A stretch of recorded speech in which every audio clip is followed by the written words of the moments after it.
Hello friends, എല്ലാവർക്കും filmi media മലയാളത്തിന്റെ പുതിയൊരു വീഡിയോ ഇട്ടത്. അപ്പോൾ ഇന്നത്തെ വീഡിയോ നമ്മൾ പങ്കുവെക്കാൻ പോകുന്ന മലയാളത്തിലെ ആദ്യ സ്പിൻ ഓഫ് കഥാപാത്രമായിട്ട് എത്തുന്ന സുമേഷിന്റെയും സുമലതയുടെയും ഹൃദയഹാരിയായ പ്രണയകഥ എന്ന് പറഞ്ഞ ഏറ്റവും പുതിയ മലയാള സിനിമയെ കുറിച്ചാണ്. അപ്പോൾ വീഡിയോ ഇട്ട് പോകുന്നതിന് മുമ്പായിട്ട് ആദ്യമായിട്ട് ചാനൽ കാണുന്ന സുഹൃത്തുക്കാണെങ്കിൽ പുത്തൻ പുതിയ സിനിമാ വിശേഷങ്ങൾ ആദ്യം തന്നെ അറിയാൻ വേണ്ടി ഇപ്പോൾ തന്നെ ചാനൽ സബ്സ്ക്രൈബ് ചെയ്ത് നോക്കുക. എന്നാത്താൻ കേസുകൂടെ എന്ന് പറയുന്ന സിനിമ അണിയിച്ചൊരുക്കിയ രതീഷ് ബാലകൃഷ്ണ പൊതുവാൾ സംവിധാനം ചെയ്യുന്ന ഏറ്റവും പുതിയ മലയാള ചിത്രമാണ് സുമേഷിന്റെയും സുമലതയുടെയും ഹൃദയഹാരിയായ പ്രണയകഥ എന്ന് പറയുന്ന സിനിമ. എന്തൊക്കെയാണ് ചിത്രത്തിന് വലിയ പ്രതീക്ഷയോടെയാണ് സിനിമാ പ്രേമികൾ കാത്തിരിക്കുന്നത്. ഈ ഒരു കഥാപാത്രങ്ങൾ രണ്ടും തന്നെ എന്നാത്തൻ കേസുകൾ എന്ന് പറയുന്ന സിനിമയ്ക്ക് ശേഷം വലിയ രീതിയിലുള്ള തരംഗമായിട്ട് മാറിയിട്ടുണ്ടായിരുന്നു.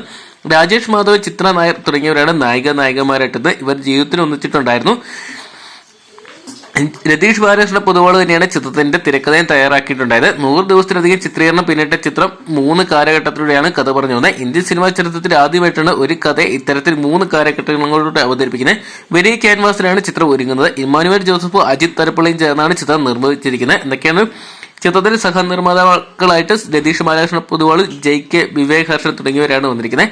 മലയാള സിനിമയിലെ ആദ്യ സ്പിൻ ഓഫ് എന്ന് പറയുന്ന വിശേഷണത്തോടെ എത്തുന്ന ചിത്രം 2022 ആഗസ്റ്റ് 10 റിലീസ് ചെയ്ത എന്നാത്താൻ കേസുകൾ എന്ന് പറയുന്ന ചിത്രത്തിലെ സുരേഷിന്റെയും സുമലതയുടെയും പ്രണയമാണ് പ്രേക്ഷകർക്ക് മുന്നിൽ അവതരിപ്പിക്കുന്നത്. കൊഴുമൽ രാജീവ് എന്ന് പറയുന്ന കഥാപാത്രമായിട്ട് കുഞ്ചാക്കോവൻ ചിത്രത്തിൽ പ്രത്യക്ഷപ്പെടുന്നുണ്ട്. ചിത്രത്തിൽ പ്രത്യക്ഷപ്പെടുന്നുണ്ട്. സംഗീതത്തിന് ഏറെ പ്രാധാന്യം നൽകി ഒരുങ്ങുന്ന ചിത്രമാണ് ഹൃദയഹാരിയായ പ്രണയകഥ എന്ന് പറയുന്ന സിനിമ. എന്തൊക്കെയാണ് ചിത്രം മലയാള സിനിമയിൽ എക്കാലത്തും വലിയൊരു വിജയമായിട്ട് മാറട്ടെ നമുക്ക് പ്രതീക്ഷിക്കാം. അപ്പൊ നിങ്ങൾ എത്ര പേരാണ് നാളെ സുമേഷിന്റെയും സുമലതയുടെയും ഹൃദയഹാരിയായ പ്രണയകഥ എന്ന് പറയുന്ന സിനിമ കാണാൻ വേണ്ടി കാത്തിരിക്കുക? കമന്റ് ബോക്സിൽ പങ്കുവെക്കുക. വീഡിയോ ഇഷ്ടപ്പെട്ടെങ്കിൽ ലൈക്ക് ചെയ്യാനും ഷെയർ ചെയ്യാനും ചാനൽ സബ്സ്ക്രൈബ് ചെയ്യാനും മറക്കണ്ട.